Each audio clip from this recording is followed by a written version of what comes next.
इस तरह मतलब वाटर डिस्चार्ज होते मेरे 15 दिन एक्स्ट्रा हो गए थे। लेकिन 15 दिन के बाद मतलब अचानक से मैंने देखा मुझे ब्लीडिंग भी हो गई, तो फिर हम लोग दोबारा डॉक्टर के पास भागे। हे गाइस, तो कैसे हैं आप सभी लोग। आई होप आप सभी लोग बहुत अच्छे होंगे। हम लोग काफ़ी दिनों बाद ब्लॉगिंग स्टार्ट कर रहे हैं और आप लोग को पता होगा कि हम लोग की लाइफ में किस तरह की सिचुएशन थी। बहुत कुछ हम लोग ने खोया, पाया तो नहीं कुछ हम लोगों ने, लेकिन काफ़ी कुछ हम लोगों ने खो दिया है। और आगे अब शिवांगी बताएंगे क्या हुआ क्या नहीं हुआ। क्या बोलूं, इंस्टा पे जब वीडियोस डाली, और वीडियो डालने का सिर्फ एक ही था कि जिन्हें हमारी प्रेगनेंसी के बारे में पता है उन्हें हमारे साथ आगे क्या हुआ ये भी पता होना चाहिए। लेकिन लोगों के कमेंट की लाइक पाने के लिए और फॉलोवर पाने के लिए हम लोग ऐसा कर रहे हैं। तो जब प्रेगनेंसी डाली थी क्या तब भी हम लोग ऐसा कर रहे थे? क्या हम लोग और वीडियोस अगर डालेंगे तो क्या उन पे लाइक कमेंट नहीं मिलेंगे? क्या उन पे फॉलोवर नहीं मिलेंगे? मिलते तो सभी पे है ना। बहुत सारे ऐसे लोग थे जिन्होंने कमेंट किया था कि आपका बेटा मरा है, फिर भी आप लिपस्टिक और बिंदी बिंदी लगा के आप वीडियो बना रही हैं। तो ये बताइए, मैं उन लोग से ये पूछना चाहता हूँ कि क्या वो जिंदगी जीना छोड़ देते हैं क्या? बताइए। तो मतलब हमारी प्रेगनेंसी जर्नी क्या थी, कैसे थी, ये हम बताना चाहते हैं आपको कि मतलब क्या बीती हम लोगों के ऊपर, क्योंकि कहने वाले तो कुछ भी बोल जाते हैं। और कितना स्ट्रगल किया हम लोगों ने। हम बस आपको अपना स्ट्रगल बताना चाहते हैं ताकि हम लोग से शायद जो गलतियां हुई हो या ना हुई हो, लेकिन जो हम लोगों ने कठिनाइयां झेली वो आप लोग ना झेलो। बस हम लोग ये बताना चाहते हैं आपको। तो ये था कि जब मेरी प्रेगनेंसी हुई थी, और कुछ लोग ये भी कहते हैं कि आप लोगों ने डॉक्टर को नहीं दिखाया होगा, लापरवाही की होगी, सिर्फ भगवान के भरोसे बैठी रही होंगी इसलिए ऐसा हो गया। तो जब हम लोग को अपनी प्रेगनेंसी का पता चला था ना, तो हम लोग फर्स्ट विजिट तुरंत किया था हम लोगों ने और डॉक्टर के पास। ये देखिए, क्योंकि मेरे पहले भी 2-3 मिसकैरेज हो चुके थे, तो इसलिए हम लोग लापरवाही नहीं दिखाना चाहते थे बिल्कुल भी। तो हम लोगों ने स्टार्टिंग से ही डॉक्टर के अंदर में गए और अपना जैसा उन्होंने बोला, जब हम लोगों ने फर्स्ट अल्ट्रासाउंड कराया था तो उसमें जो बच्चे के आसपास पानी होता है वो काफ़ी कम था। तो डॉक्टर ने स्टार्टिंग में ही बोल दिया था, और ऐसा होने का रीज़न शायद मैं डायबिटिक हूँ, ये रीज़न हो इसका। तो मतलब बता नहीं सकती, बस पानी कम था। और डॉक्टर कहते थे कि हम लोग ट्राई कर रहे हैं हर चीज़ का, अगर 4-5 महीने तक पानी बढ़ जाए तो बहुत अच्छी बात है, वरना देखते हैं कि क्या करेंगे। तो डर तो हम लोग को स्टार्टिंग से ही था कि पता नहीं आगे क्या होगा क्या नहीं।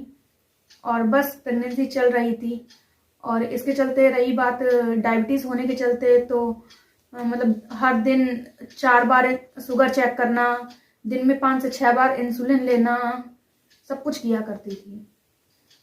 और आप लोग कहते हैं कि हम लोगों ने डॉक्टरी इलाज नहीं कराया, सिर्फ भगवान के भरोसे ही रहे हम। तो उसके लिए मैं आपको ये फाइल दिखाना चाहता हूँ। ये देखिए आप, ये पूरी इतनी मोटी फाइल है जो हम लोग, आप ये सोचिए कि हम लोग पूरे कानपुर में लगभग सभी डॉक्टरों को हम लोग दिखा चुके थे, ठीक है। और एक डॉक्टर के अंडर में थे जो इनका रेगुलर इलाज करती थी, और उन्हीं के अंडर में सब कुछ चला था। लेकिन उस डॉक्टर के अलावा हम लोग बहुत सारे डॉक्टरों को दिखाए थे। यहां तक कि हम लोग लखनऊ पीजीआई गए थे, वहां पे भी इलाज चलाने की। हो सकता है कि अपनी यूपी का सबसे बड़ा अस्पताल है वो पीजीआई, तो हो सकता है वहां पे बेस्ट दवाइयां हो, बेस्ट डॉक्टर हो। तो आप लोग को मैं फाइलें दिखा तो दिया हूं, लेकिन इसका डिटेल मैं अभी थोड़ी देर में दूंगा। फाइलें दिखाने का रीज़न ये है कि लोग ये कहते हैं कि आप लोगों ने केवल भगवान की पूजा की है, अंधविश्वास में रहे हैं, डॉक्टर्स को नहीं दिखाया होगा। तो ये हम आपको दिखाएं कि हम लोगों ने कितने डॉक्टर्स को दिखाया है। जब हम लोग को ये पता चला था ना कि हमारी फर्स्ट प्रेगनेंसी है, कंसीव किए हैं, तो डायबिटीज़ के चलते मुझे ये लगता था ना कि कहीं बच्चे में भी डायबिटीज़ ना हो। ऐसा डॉक्टर ने बोला था कि चांसेस कुछ कुछ होते हैं, डायबिटीज़ के चलते बच्चों में भी कभी प्रॉब्लम्स आ जाती है। तो जब हम लोग को पता चला था ना, तो मतलब फर्स्ट डे से ही सिर्फ हर दिन यही मांगा करते थे कि बस हम लोग का बच्चा अच्छी तरह हो जाए, उसको वो डायबिटिक ना हो या उसको डायबिटीज हो ही ना, उसको कोई भी प्रॉब्लम ना हो, मतलब ये था। क्योंकि देखिए जितना ये झेल रही हैं, ये जानती हैं, मैं जानता हूं, ठीक है। और हम लोग के जितने सगे संबंधी लोग हैं वो सब जानते हैं। लेकिन हम लोग नहीं चाहते थे कि हमारे बच्चा भी डायबिटिक हो या डायबिटीज पेशेंट बचपन से ही हो जाए। लेकिन हम लोग तो सिर्फ यही सोचते थे कि कहीं डायबिटीज ना हो जाए, लेकिन ये नहीं जानते थे कि मतलब इतना भी हो सकता है। इतना स्ट्रगल करने के बाद भी आज देखिए हम लोग के हाथ में कुछ नहीं है। हम लोगों ने, अगर मैं रुपए की बात करूं तो आप लोग यकीन नहीं करेंगे कि हम लोग ने 2 से 2.5 लाख रुपए सिर्फ अपनी फर्स्ट प्रेगनेंसी में अपने खर्च कर दिए हैं। लखनऊ वो भी पीजीआई का सिर्फ खर्चा, 7th मंथ तक। वो भी केवल 7 मंथ तक। सोचिए, सी सेक्शन डिलीवरी से इनका बच्चा हुआ था, लेकिन फिर भी नहीं बचा। कम टाइम के होने की वजह से नहीं बच पाया है। लंग्स उसका मैच्योर नहीं था, बेबी प्री मैच्योर था। तो स्टार्टिंग से प्रॉब्लम बच्चे के पास ये थी कि बच्चे के पास पानी नहीं था, और सिर्फ उसको बढ़ाने के लिए हम लोग काफ़ी कुछ किया करते थे। पूरा मतलब डायबिटीज़ का ख्याल रखा करते थे कि कहीं मतलब एक भी बार खाने के बाद हम लोग का मेरा डायबिटीज़ बढ़ ना जाए कहीं, तो पूरा ध्यान रखा करते थे। और हम लोग 3-4 महीने तक ऐसे ही चलता रहा। 4 महीने के बाद मतलब काफ़ी अच्छा ट्रीटमेंट चला, सब कुछ सैचेट वगैरह सब कुछ पिया था, तो पानी बढ़ गया था मेरा, और डायबिटीज़ की वजह से पानी ज़्यादा बढ़ गया था। फिर ये भी था कि पानी ज़्यादा हो गया है, क्योंकि कम हो या ज़्यादा दोनों ही खराब होते हैं। और हम लोग फिर भी साथ साथ विजिट करते रहते थे डॉक्टर के पास। जब टाइम देती थी उससे एक दिन पहले ही विजिट करते थे हम लोग। और मतलब जिन कुछ लोगों को जो करवाए होंगे उनको पता होगा, नहीं या किसी को नहीं भी पता होगा। जितने भी डॉक्टर्स ने टेस्ट बताए हम लोगों ने सारे टेस्ट करवाए, जैसे NT-NB टेस्ट, एनोमली स्कैन, और जो ड्यूअल मार्कर होता है वो सब कुछ हम लोगों ने कराया था टेस्ट। सब ठीक था, सिर्फ प्रॉब्लम यही थी। तो जब हम लोगों का धीरे धीरे टाइम बढ़ रहा था और 7th मंथ स्टार्ट हो गया था, तो इस बार हम लोग की 2023 की दिवाली है ना, वो भी हम लोगों की नहीं मनी। बहुत बेकार मनी उस बार की दिवाली, क्योंकि उस समय ही इनको सबसे पहले प्रॉब्लम स्टार्ट हुआ था वाटर डिस्चार्ज का। और वो दिवाली वाले दिन ही वाटर डिस्चार्ज स्टार्ट हो गया था। तो हम लोग तुरंत डॉक्टर को कॉल किए, जो हमारी डॉक्टर है उनको, कि मैम हमारे साथ ऐसा हो गया है। उन्होंने बोला आप तुरंत हॉस्पिटल आइए। हम लोग गए तो उन्होंने जब देखा तो वो बोली कि बेटा मतलब वाटर डिस्चार्ज तो बहुत ही ज़्यादा है, इस हिसाब से आपकी डिलीवरी करनी पड़ेगी, और हम लोग पानी नहीं रोक सकते हैं क्योंकि ये नहीं रुकता है। तो दिवाली वाले दिन भी हम एडमिट हो गए थे वहाँ पे उनके हॉस्पिटल में, और मतलब वहाँ पे 2 दिन एडमिट रहे। जो वाटर डिस्चार्ज था वो कम हो गया 2 दिन में। तो बोली कम हो गया, अच्छी बात है बेटा, अभी 7th मंथ स्टार्ट हुआ, आप किसी तरह 7th मंथ कंप्लीट कर लीजिए अगर हो पाए तो, क्योंकि अगर 7th मंथ है तो उसमें बच्चे के सर्वाइवल चांस ज़्यादा होते हैं। तो फिर ठीक है, मैं घर चली आई थी। उसके बाद कभी वाटर डिस्चार्ज ज़्यादा होने लगता था, कभी कम होने लगता था, लेकिन फिर भी ये लगता था कि हाँ 7 मंथ कंप्लीट हो जाए। तो बस दिन काट रहे थे हम लोग, और लेकिन नहीं निकल पाए हम लोग के पूरे 7 महीने नहीं हो पाए कंप्लीट। डॉक्टर ने तो ये भी कह दिया था कि मतलब 1 दिसंबर स्टार्ट हो जाएगी, तो हम जो लंग्स मैच्योर के इंजेक्शन होते हैं वो 1 दिसंबर को लगा देंगे, ताकि डिलीवरी तक बच्चा ठीक हो। लेकिन उससे पहले ही मुझे ज़्यादा प्रॉब्लम्स हो गई, क्या कहते हैं, ब्लीडिंग स्टार्ट हो गई, और काफ़ी ज़्यादा प्रॉब्लम्स हो गई थी। फिर जो लेबर पेन होता है वो भी स्टार्ट हो गया 2 दिन बाद। तो डॉक्टर ने कह दिया था बेटा अब आप नहीं रुक सकते हो, और अब है कि आप सिजेरियन करा लीजिए। अगर बच्चे के चांस हैं 20% कि बच्चा बच जाए, तो हम कोशिश करेंगे कि उसको बचा लें। लेकिन और हम लोग एडमिट हो गए, मतलब हम एडमिट हो गए थे 24 नवंबर को। कराने का रीजन भी बताओ, ताकि और मतलब वैसे तो हम लोग सोच रहे थे कि जब ब्लीडिंग स्टार्ट हो गई थी तभी डॉक्टर ने बोल दिया था कि अब बेटा वेट नहीं कर पाओगी तुम, अब सिजेरियन करना पड़ेगा, क्योंकि ब्लीडिंग भी स्टार्ट हो गई है। इस तरह मतलब वाटर डिस्चार्ज होते होते होते होते मेरे 15 दिन एक्स्ट्रा हो गए थे। लेकिन 15 दिन के बाद मतलब अचानक से मैंने देखा कि मुझे ब्लीडिंग भी हो गई। तो फिर हम लोग दोबारा डॉक्टर के पास भागे, और डॉक्टर ने जब देखा तो डॉक्टर ये बोली कि बेटा अब नहीं वेट कर पाओगी, क्योंकि ब्लीडिंग स्टार्ट हो गई है। और मैं कहूँगी भी नहीं, क्योंकि अब मतलब 7 महीना कंप्लीट हो जाए ये तो नहीं हो पाएगा। हाँ 1-2 दिन अगर एक्स्ट्रा हो जाए वो हो सकता है, पर पूरा अभी 15 दिन पड़ा हुआ है 7 महीना कंप्लीट होने में, वो नहीं कर पाओगी कंप्लीट। तो ठीक है, हम लोगों ने कहा ठीक है मैम करा लेंगे, जितना दिन निकल पाए उतना ही सही। तो फिर उसके बाद मतलब उन्होंने डेट तो दे दी थी, पर हम लोग ये सोच रहे किसी तरह अगर 2-4 दिन और एक्स्ट्रा हो जाएं। तो फिर हम लोग, मैम ने बोला ऐसा करो बेटा, अगर वेट करना चाहती हो तो ठीक है कोई बात नहीं, आप ज़्यादा से ज़्यादा बेड रेस्ट करो। और टैबलेट वगैरह दवा वगैरह उन्होंने दी। फिर भी हम लोगों ने 1-2 डॉक्टर्स को और विजिट किया कि शायद कोई तो मतलब ठीक कर पाए, पर सभी का एक ही जवाब था कि जो वाटर डिस्चार्ज होने लगता है वो नहीं रुकता है। तो हम उन्होंने कहा ठीक है सिजेरियन करवा लेंगे। उसी दिन मैं डॉक्टर से बोल के आई कि मैम कल मॉर्निंग में एडमिट हो जाऊंगी। और मैं घर आ गई। घर आने के थोड़ी देर हुई कि मुझे लेबर पेन स्टार्ट हो गया, थोड़ी देर बाद ही। और फिर जब मतलब बताया घर में, मम्मी वगैरह को भी बताया, तो बोली कि अब वेट मत करो और एडमिट हो जाओ, क्योंकि मतलब शाम का टाइम था कि अभी रात में अगर और ज़्यादा प्रॉब्लम हो गई तो फिर क्या होगा, इसलिए एडमिट हो जाओ। तो जब हॉस्पिटल पहुंची तो वहाँ पे डॉक्टर ने चेक किया और वो ये बोली कि जो अम्बिलिकल कॉर्ड होता है वो पानी के साथ बाहर आ गया है, तो बेटा अब तो सिजेरियन ओटी मतलब रेडी की जाए, सिजेरियन जस्ट अभी करना पड़ेगा, नहीं तो और ज़्यादा प्रॉब्लम हो जाएगी, कुछ भी हो सकती है। तो बस थोड़ी देर बाद ओटी रेडी हुई और मेरा सिजेरियन हो गया। लेकिन उस टाइम पे मतलब बच्चे में सांस थी, लेकिन मतलब उसकी इतनी कंडीशन नहीं थी कि वो ठीक से रह पाता, और इसीलिए मतलब वो नहीं बचा। और जब बच्चे को दिखाया गया मुझे, तो उस समय बच्चे में बिल्कुल सांस नहीं थी, बस उसके यहाँ पे बस हल्का सा धक धक हो रहा था। लेकिन डॉक्टर ने उसको थोड़ा सा मार के भी देखा ताकि वो थोड़ा हरकत करे, लेकिन उसके अंदर जान नहीं बची थी बिल्कुल भी जिससे वो सरवाइव कर पाता। और डॉक्टर उसे एनआईसीयू तक भी नहीं ले जा पाए और वो एक्सपायर हो गया।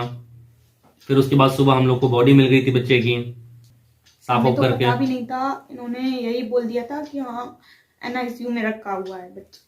उस समय से इनकी कंडीशन नहीं थी कि हम लोग इनसे बता देते। डॉक्टर ने मना कर रखा था कि इनको बताना होगा तो 2 से 3 दिन बाद बताइएगा, आप अभी ना बताइएगा, क्योंकि माँ को सबसे ज्यादा दुख होता है अगर उसका बच्चा उससे दूर हो जाए, और वो भी जिसको 9 महीने तक रखी हो अपने पेट में, जिसके साथ उन्होंने 9 महीने तक अपनी पूरी जिंदगी जी हो।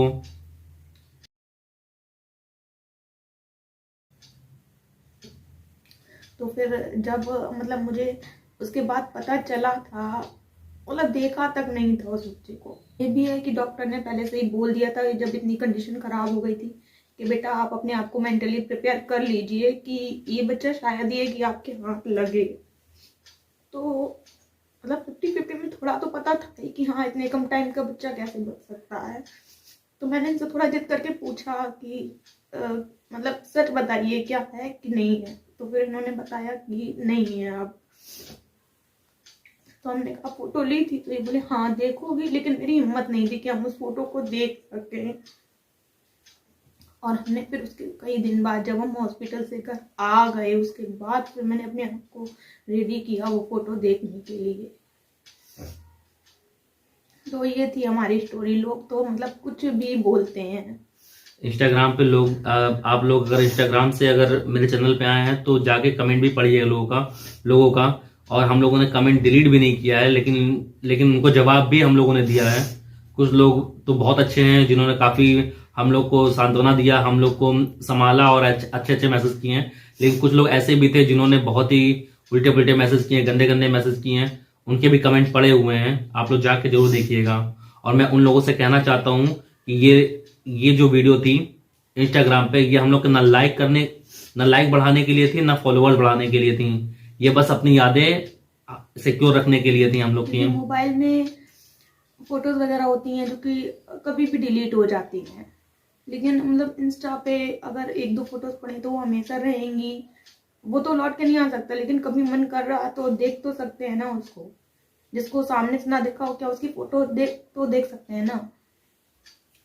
ये थी हमारी जर्नी थी, जो जितना हम लोगों ने स्ट्रगल किया आपको दिखा दिया। कितना इन्होंने मतलब कि बहुत ज्यादा स्ट्रगल किया इन्होंने। जितना एक लड़की नॉर्मल प्रेगनेंसी में करती है उनसे कहीं गुना ज्यादा इन्होंने किया। और मुझे पता है कि इन्हीं की तरह जो बहुत सारा स्ट्रगल है वो हमारी बहुत सारी बहनें कर रही होंगी। लेकिन ठीक है, मैं सबको ये बोलना चाहता हूँ कि आप लोग बस भगवान पे भरोसा रखिए और अपने डॉक्टर को टाइम टू टाइम विजिट करिए, ताकि जिससे आपको और आपके बच्चों को सही ट्रीटमेंट मिल सके। स्ट्रगल तो सभी करते हैं, जिनका जाता है उनको तकलीफ भी होती है, लेकिन इस तकलीफ से तो हम जो फर्स्ट मंथ था तभी से जूझ रहे थे, क्योंकि हर चीज को लेकर, शुगर को लेकर और मेन पानी कम जो था उसको लेकर तो बहुत ही ज्यादा प्रॉब्लम हो रही थी। क्योंकि हर इंसान है जो कि इंजेक्शन से डरता है। और सबसे ज़्यादा तो अगर इससे पहले कभी इंजेक्शन देख भी लिया करते थे ना तो बहुत डरते थे। लेकिन सिर्फ इस बच्चे के लिए समझ लीजिए कि हर दिन अपने आप को खुद से सुई चुभाना, जो इंसुलिन लेता होगा ना उसको पता होगा कि हाँ मतलब पेट में इंसुलिन लगाया जाता है।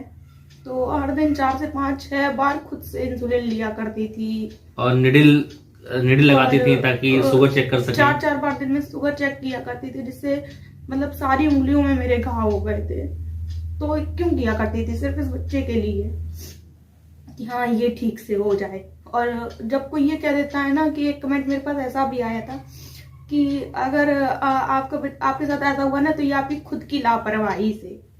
लापरवाही से कैसे हुआ, मैं ये पूछना चाहता हूँ। आपको पता है हमारे कॉलोनी के जितने डॉगीज हैं उनकी कितनी केयर करती थी? कुछ लोग ये भी कह देते हैं बच्चों की केयर करती थी। कर्मों का होगा, पहले अपना कर्म देखिए, भगवान को क्यों बोल रहे हैं? अगर हमें हमारे कर्मों का फल मिलता ना तो हम लोग को हमारे कर्म बहुत अच्छे थे। हम लोग ने सोची यहाँ के आसपास के लोग, जानवरों को इतनी प्रॉब्लम होती थी उनकी केयर करते थे हम लोग। बच्चों को प्रॉब्लम हो जाती थी तो उनकी केयर करते थे हम लोग। ये सारे हम लोग के कर्म ही तो थे। चलिए खैर छोड़िए, और क्या बोला ही जाए ऐसे लोगों के लिए। आप लोग को बस हमारी स्टोरी जाननी थी, हम लोग का स्ट्रगल जानना था, इसलिए हम लॉन्ग वीडियो बना रहे हैं। और अगर आप इंस्टाग्राम से आए हैं हमारे चैनल पे तो अगर देख रहे हैं तो उसके लिए धन्यवाद आपको। बस यही थी हमारी स्टोरी कि मतलब मैंने कितना स्ट्रगल किया, सब कुछ किया, और फिर भी जब कुछ हाथ ना लगा हो ना तो ये लगता है कि किस पे अपना गुस्सा निकालूं। जब इंसान का किसी चीज पे, हमने तो अपनी तरफ से सब सारी कोशिशें की थी, फिर भी अगर कोई चीज हाथ से चली गई तो किसको बोलूं? कभी कभी उस भगवान पे भी गुस्सा आता है, क्योंकि और तब आता है जब इंसान ये कहता है कि कर्मों का फल मिलता है इंसान को। तो मेरा तो कर्मों का फल हमें दिया होता ना भगवान ने। चलो खैर चलते हैं, वीडियो एंड करते हैं, ठीक है? क्योंकि काफी लंबी वीडियो हो रही है और आप लोग के लिए हम अपना एक नेक्स्ट वीडियो जरूर ले आएंगे। और मैं ये नहीं कहूंगा कि आप लोग मेरे चैनल को लाइक करो, शेयर करो, सब्सक्राइब करो। बस मैं इतना चाहता हूं कि आप हमारी स्टोरी पूरा सुनिए, जिससे आप लोग को भी थोड़ा मोटिवेट हो और आप लोग वो चीज तो करिए जो हम लोग नहीं कर पाए, ठीक है? और ऐसे अगर आप लोग भी इंस्टाग्राम पे वीडियो डालते हैं तो ऐसे नेगेटिव कमेंट से को इग्नोर करिए, उससे बच के रहिए बस। चलिए फिर मिलते हैं अपने नेक्स्ट वीडियो में, तब तक के लिए बाय बाय, टेक केयर।